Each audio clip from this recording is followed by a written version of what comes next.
Hey everybody, what's up? Or what's up? It's Emmitt again with the What's Up Solar Podcast. A couple of weeks ago, I had this fabulous experience down in Texas. And at some point I was stranded. And then an angel appeared out the sky and had a Tesla. That person was Brad Stutzman. And now we are here to find out about O3 Energy. How you doing, Brad? I'm doing pretty good. How are you doing, Emmett? I'm doing well. It was really great meeting you. You're kind Yeah. of laid back and observing. And I was like, I was hanging around this guy the whole time, and I never really found out what he did. Well, now we can discuss it today, right? Yeah, you were like Kaiser Sose, man. You were just like, Well, I mean, I was there by myself, and so I was just hanging out, saying hi to all the people that I knew. So, I mean, a lot of us were Byron, but I'm a different person. I'm like that kindergartner. It's like, hey, I got blocks, you got blocks. Let's trade blocks. So you founded O3 Energy in 2011, and I'm just curious what drew you into the renewable energy industry, and what did you see in the market that others were like, we don't get it. So it was actually an accident, or I guess I just kind of fell into the renewable energy industry. So in 2009 was whenever the Great Recession hit Texas. At the time, I had a finance company with my business partner, and we worked with developers and builders to structure financing for their projects and then source the capital. In 2009, whenever the Great Recession hit Texas, there was no banks, no lenders, no one that was financing that. So President Obama had come out with the American Recovery Act, and it had the 1603 grant and a lot of incentives for renewables. The builders and the developers that we were working with started asking us about, hey, can I do a wind energy project on my land? A solar energy project on my land. And so we started taking a look at it, figured out how to put together the financing for those projects, and then started working with developers to fund renewable energy projects. Eventually, in 2011, I left and spun off my own company, O3 Energy, where we focused on the development of projects ourselves and also bringing in the funding to those projects. Eventually, over time, we added on a EPC side to the company That's what I and was about to ask. focused on the construction, and then because we started seeing a lot of opportunities where we could build our own projects, so we started focusing on the construction of those, and then also the long-term maintenance of them and doing the asset management as well. So you So. did operation and maintenance as well. So you built this like strategically a piece at a time until you had like this comprehensive package. Right, exactly. And then for a time, I would say 6 years, we had a residential side of the company as well. We focused on residential solar here in Texas, Colorado, and we were looking to expand into. We had done some work in Oklahoma just because Mm. it's so close, but we were looking to expand and have an entity in Oklahoma and then Florida. We ended up 2 years, well, it's a little over 2 years ago now, with interest rates taking off the way they did, it really put a hinder on residential solar. So we had gotten out of doing the residential and went back to just our bread and butter and just stuck with what we had known since the start, which was the commercial and small utility space. What ab- Looking back at it now, kind of happy that we did that. Yeah, what about wind? Because you said Oklahoma, that's when you're getting into that what we call the wind belt of the United States flowing through that corridor north of Texas. Did you involve your company in any of those projects as well? We've done some consulting work on wind energy projects.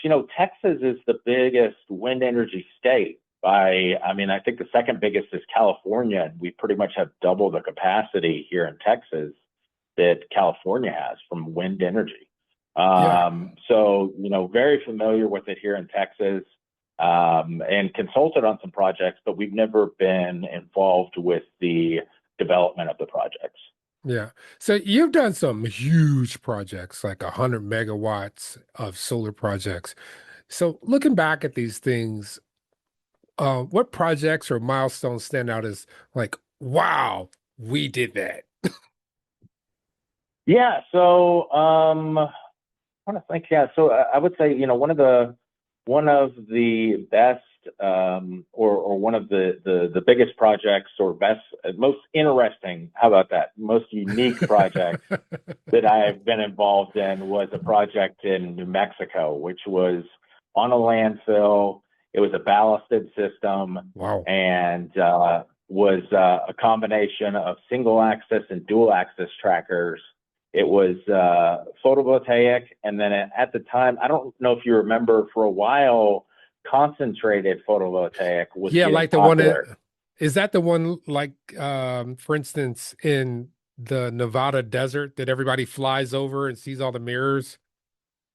It's it's similar to that. It was a technology that was getting popular for a little while whenever silicon was really expensive. And what it would do is, rather than magnifying the heat and running, steam for a generator like the one Yeah. in Nevada does, what this does is it's got like a lens that magnifies a bunch of Oh, sunlight onto a small wafer, a photovoltaic wafer. And I've so it just magnifies everything onto us. So you're not using as much silicon. But we ended up having, within the first 5 years, we ended up having to go in, I think it was the year 3 or 4, ended up having to go in and replace all of the EPV with just regular photovoltaic, because the degradation on the things was just ridiculous. That's a lot of heat. And yeah, yeah. And I think that's one of the reasons why you don't really see that technology around Yeah. as much anymore, as you did there for a while. It just doesn't make sense nowadays. And that's one of the reasons why I've stayed in the industry and love the industry so much. You could say I kind of fell into the industry, but then learned to love it, just because the technology is always changing, and rules are always changing. It's never stagnant in this Yeah. industry. The universe will put you where you're supposed to be. I Yeah. firmly believe that because I basically fell into it and I remember the conversation. I was driving down the freeway and called up a friend and he said, I need you here. And I was like, where? And he told me what he was doing. He's like, I work for this inverter company. I'm like, what? And he's like, I need a social nerd like you because and I was like, and it took like 10 months for him to convince me to actually jump on board because I was working in cytometry, which was this medical research, deep into uh, nerdiness. And hey, the rest is history. What do you think about the industry as it pertains to right now? We've seen a lot of changes. There's been a heavy shift from residential to commercial projects. How's that going, and what do you think about the near future here? yes. So, I've been in the industry for a little over 16 years now. And, over that time, I've seen a lot of these changes, these ups and these downs. I think 2012, 2013 was whenever the 1603 grant went away. We had a lot of changes then. A lot of people that were in the industry trying to just get free money, ended up leaving the industry. Um, I think we're seeing kind of a similar situation now. They were kind of cleaning out the industry of some of Yeah, the people that are just there to get a quick buck versus, are really in love with providing solar or providing energy solutions. So, these downward turns kind of help clean that out. It's yeah. just like the seasons of the year, right? You have fall, everything dies off. You have the winter, and then spring comes again, right? So it's the same with business cycles. I So think you're that's the way right. I look at it. I think your sentiments resonate with mine. It's just because I think it's had to become more efficient and be able to stand on its own feet more than have this reliability crutch from daddy. Right. Because people were exploiting that tax credit on the business side, but the consumer was actually paying for it in ways they didn't know. So I think you're right. It's working out. When you're thinking about this, or when you're talking to people, even your family members and friends, and they want to know what you do, what do you think people don't understand when it comes to like storage and efficiency solutions and energy procurement? Yes. So the big thing I feel as far as the industry goes is, and you see it now with some of the shifts in the way that it's marketed. Up until probably about a year or two ago, the big marketing push was, global warming, we're saving the planet, and that's what everybody thought. Oh, you're just out there. It's not, none of your projects pencil. It's just a big scam, just because of global warming. And now you see the shift in the marketing, and the message is totally different. It's more of a focus on, the true attributes of solar, of on-site solar generation, of batteries. We're lowering the cost of electricity for these property owners, providing resiliency with on-site generation and backup power. And we're looking at these other attributes to really make our customers energy independent, Yeah. and increase the value of their properties. And that really needs to be the message for the industry going forward, and get away from things that are very difficult to quantify, like man-made global warming, and the things that are a lot of times are a feeling versus, hey, we can quantify how much money we're saving you, how much energy we're saving you, how much value we're adding to your property. Those are all the things that we can quantify. And I think that that's really where the explanation comes in whenever we're talking to friends and family about what we do. Yeah, I spoke at the League of Women Voters in my town last night, Mhm. and I had to say, look, we're at a time right now, especially with battery adoption, where you can be energy independent, where you can use the grid as a backup if everything's installed correctly. So when there's storms, you don't really worry about it.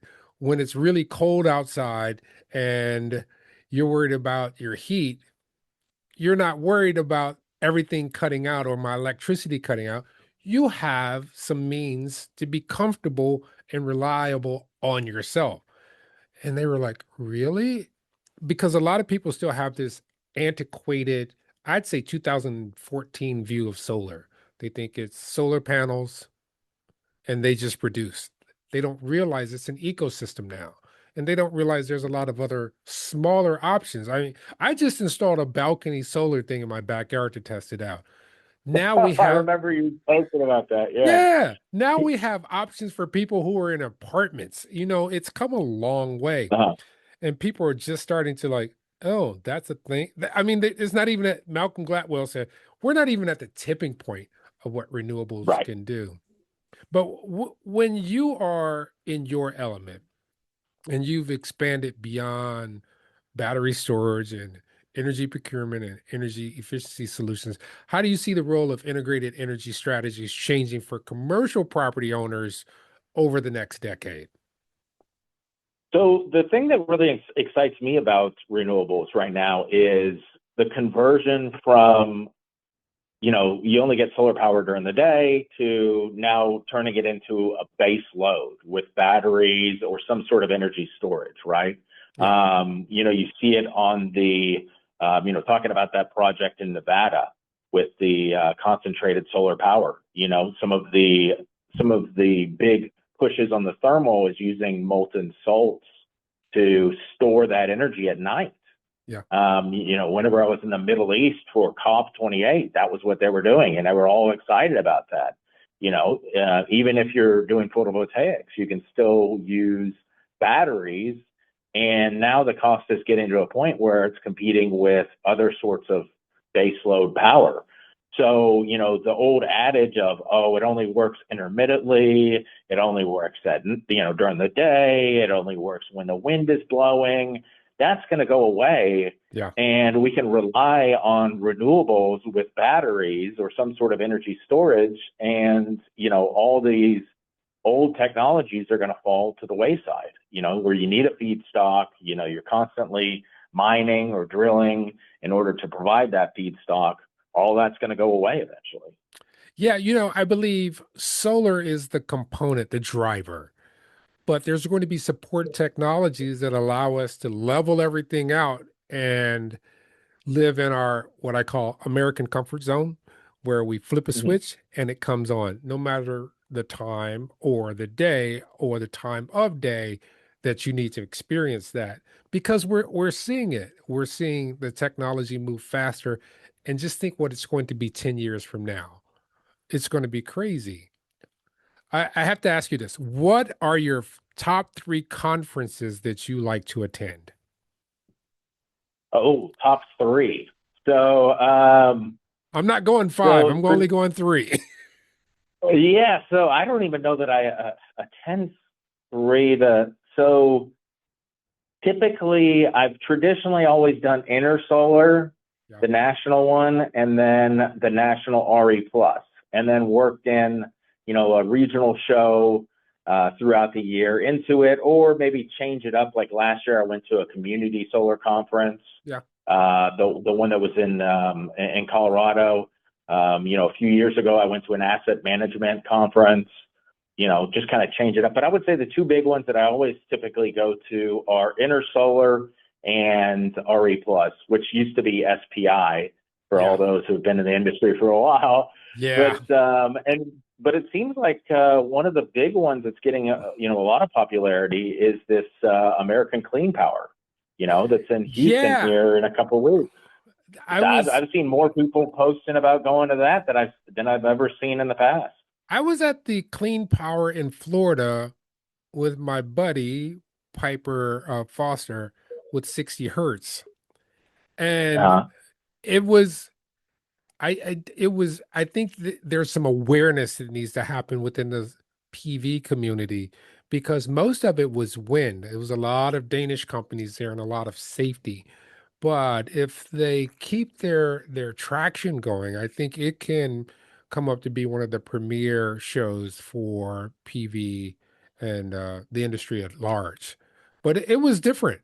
I was like, wow, this is cool. We have a lot of stuff in common with wind, and I didn't realize how much. yeah. So Yeah. Well, I think American Clean Power used to be a WIA, didn't it? I Didn't it used think, to be the WIA conference? yeah, they transitioned from something, but I like where Yeah. they're Which, going with it. yeah. Well, I mean, there is a lot of trade-offs. Solar has really taken a lot of pieces from, wind energy is a little bit older, from utility scale projects, things like that, than solar. So solar has kind of taken some of the things that wind learned and incorporated that into it. We never used to look at P90s in solar. It was always on the wind side. Yeah. And now we're, pulling, now you can, in helioscope, you can pull a P90 report, different things like that. So. Yeah. Uh, Thinking about your business, who's your perfect customer? Anyone who's a heavy power user. That's really our one thing that's good about the industry that we're in is pretty much anyone can be a customer. Everyone uses electricity. You Yeah, can't that's say that true. about a lot of yeah, you can't say that about a lot of other products, right? Except for maybe like water. But everybody uses electricity nowadays. It's no longer it's a necessity now. It's no longer a perk or something that, only rich people have, or, Yeah. like it was 100 years ago, right? Yeah. So, everybody needs it. Everything that's being put out now uses electricity, your cell phone, I mean, pretty much everything. I mean, Everything. headphones, you didn't used to, I mean, you used to have wired headphones before. Now they're they have small batteries in them. They're wireless, and they use electricity. It's everything. It uses electricity now. So anyone who's a heavy power user, and the energy is only going to continue to climb as far as the demand. I think I saw a report that said in Texas, I think the demand is pretty much going to be 300 times as much by 2050. Something just nuts. But you're with on data your centers. Yeah, and Texas is on its own grid. It has an independent grid structure too. So Right. you're in the right place. Yeah. Yeah. Well, I mean, we focus on projects across the U.S. and then we have an entity in Mexico now, Oh, and we have some projects going in Mexico as well. So, but yeah, you're right. Texas has its own grid. You have California with their stuff, everyone else. But yeah, Texas is kind of cut off, which is a good thing and a bad thing. Like when the winter storm happened, it's kind of a bad thing that we had our own grid. But there's been a lot of upgrades over the past few years to really fix some of the issues that we had with that winter storm. so in your mind's eye, what's in store for the future for O3? And when I say Yeah, O3, so I don't we're mean 2003. I mean O3 Energy. yeah, so we're going to continue what we're doing, right? So continue with solar. Really pushing batteries. I think just like everyone in the industry, where we used to be a solar company with batteries or that offered batteries, now we're going to be a battery company that also offers solar, right? Mm. Every project is going to have some sort of batteries incorporated into it, or the ability to in the future, as costs continue to come down. One of the big issues here lately with batteries is the FEOC issues. If you want to get the tax credit, you have to be FEOC compliant, which there's not really a whole lot of battery companies that are FEOC compliant. No. Everybody was concerned about modules, and modules is not a big deal. Batteries is really the big deal whenever it comes to FEOC. Yeah, I'm a hobbyist as well. So I use these batteries that are I can't think of the name of them now, but they're large batteries that I've accumulated and pulled out of old laptops and things of that nature. But they all either say Samsung or some Asian name on them. Even the flat batteries, we don't even make them. So that was kind of a short-sightedness that I've seen. What about outside the country? Canada, you said Mexico, but Latin America or maybe even Europe? Yeah, so I mean, we haven't done anything in Canada. Haven't looked at anything south of Mexico. Europe maybe in the future. Maybe also some stuff. In the Middle East, we have some investors out of Yeah. the UAE. So it'll be interesting. Yeah. Just to see. So Yeah. But I want to backtrack. You said, or you had a financial background before you came into this space. How has that helped you navigate this landscape? um, well, I mean, I understand looking at a pro forma, what it all means, going into a project. A lot of people need, an analyst or someone else to help kind of explain it to them. I understand the pro forma. I can back into the pro formas. Also taking a look at, our accounting, P&Ls, balance sheets. I don't necessarily need anybody to explain it to me. I fully understand the ins and outs of the numbers. I had somebody on my team once tell me, that was new. They were like, man, I've worked for a lot of different CEOs. This is somebody from our accounting team that had just come on. And they were like, I've worked for a lot of other CEOs, and you understand the P&L a lot more than any other CEO that I've ever talked to, because it's like, I don't know where all the numbers go. But yeah, the just understanding the financing of things, and then taking a look at a project and saying, hey, I think this thing is financeable. I don't think this is financeable, and being able to make that assessment on the front end before spending a lot of our company's time on moving into a project. I see that a lot of times groups bring us projects and I tell them, this is not financeable because of this, or this, the numbers just aren't going to work. And, they're And still that's, working on that same project there 3 years later. yeah. So, And that's what it comes down to. A lot of times in life, it comes down to the numbers. And a lot of people get right. caught up in the emotion of it versus looking at the Yeah. fact-based metrics that are right there in front of them. And like you said, they end up in a sinkhole. So I Yeah. commend you on that, sir. Thank you. Thank you. Yeah. I think like, 80 to 90% of the development is the numbers and the financing. Yeah. So, Yeah. Well, I want to thank you so much. Thank you for accepting my invitation to be on the What's Up Solar podcast. And it was great meeting you, and I look forward to seeing you in the future. yeah, no, absolutely. Hopefully you'll be coming to Texas here soon, Emmitt. Oh, I will. I go to Texas a couple times a year. It never fails. Even if I'm not even thinking about it, next thing you know, I get a call and it's like, okay, I'll book my flight. Have you gotten a pair of cowboy boots and a hat yet? No, but man, dude, going to Texas makes me want to get a cowboy hat. And I'll tell you, I went to some areas in Dallas to get some food, some soul food actually. And I saw these young fellas with some cowboy hats. They look good. And I came back and told my wife, I was like, I gotta get a cowboy hat. She's like, nope, nope, nope, nope. I'm like, why? I was like, is it my ears? Is it my head? She's like, nope, nope, no. I'm like, why? She was like, women will see you in that cowboy hat, and I will have to have an open carry. I was like, touche, fair point. Thank you for the compliment, honey. Anyway, hey, everybody. This has been the What's Up Solar podcast, giving you perspectives on solar in every aspect that I can. We talked about financing, we talked about commercial projects, and we talked a little bit about residential. One thing we all have in common with this, besides the projects, is this big thing that kind of floats across the sky. Right now, when I wake up in the morning, it greets me in the northeast corner of my patio window. And I sit there and I just bask in its glow. That thing is called the sun.